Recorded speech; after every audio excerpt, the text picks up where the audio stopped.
कैसे हो बच्चों? आज मैं आपके लिए एक नन्ही सी और प्यारी सी कहानी लेके आया हूँ और उस कहानी का नाम है चींटी और पेन। इस कहानी में बहुत ही सारा मजा आने वाला है, तो इस कहानी को अंत तक जरूर देखना।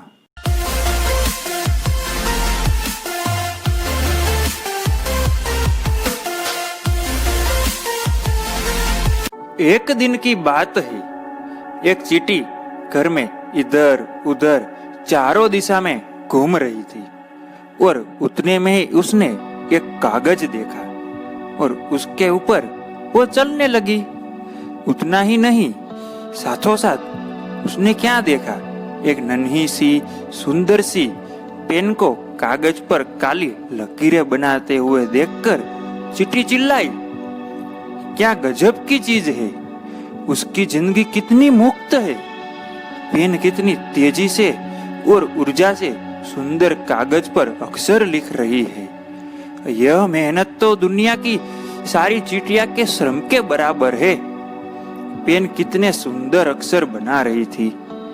वह सभी अक्षर देखने में चींटियों के जैसे ही लगते थे।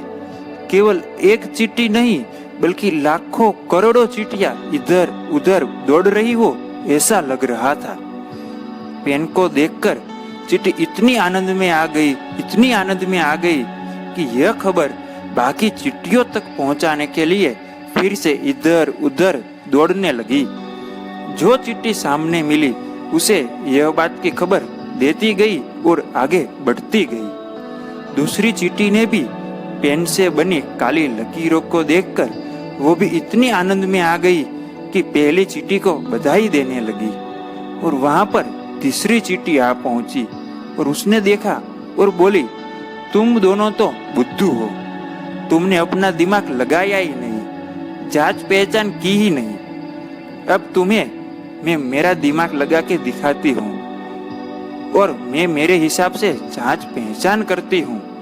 मैं एक चींटी के गहन और वैज्ञानिक सबूतों के आधार पर यह कह सकती हूँ कि यह पेन केवल एक नहीं बल्कि बहुत सारे लोग इसमें जुड़े हुए हैं। क्या तुमने यह पेन के साथ बाकी चीजों को नहीं देखा? पेन जिस चीजों से जुड़ी हुई थी उसे ऊर्जा प्रदान कर रही थी और उसके बारे में तुमने कुछ नहीं समझा, कुछ नहीं देखा। यह पेन को जो ऊर्जा प्रदान कर रहा है वही तो इस लकीरों का सही में जिम्मेदार है। और ऐसे में चींटियों ने उंगलियों की खोज की।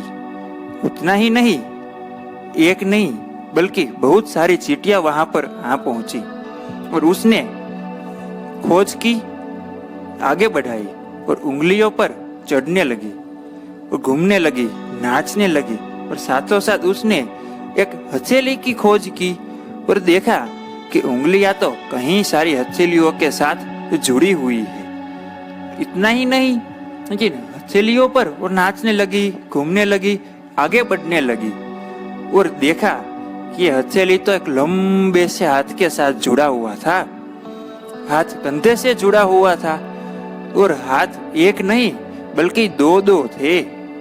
हाथ के अलावा दो पैर भी थे, लेकिन पैर किसी काम के नहीं थे लिखने के लिए।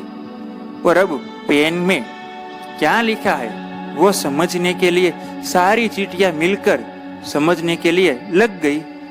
लेकिन पेन भी कहीं कम थोड़ी ना थी, उसने भी ऐसा लिखा कि कोई भी चींटियां समझ ही नहीं पाई।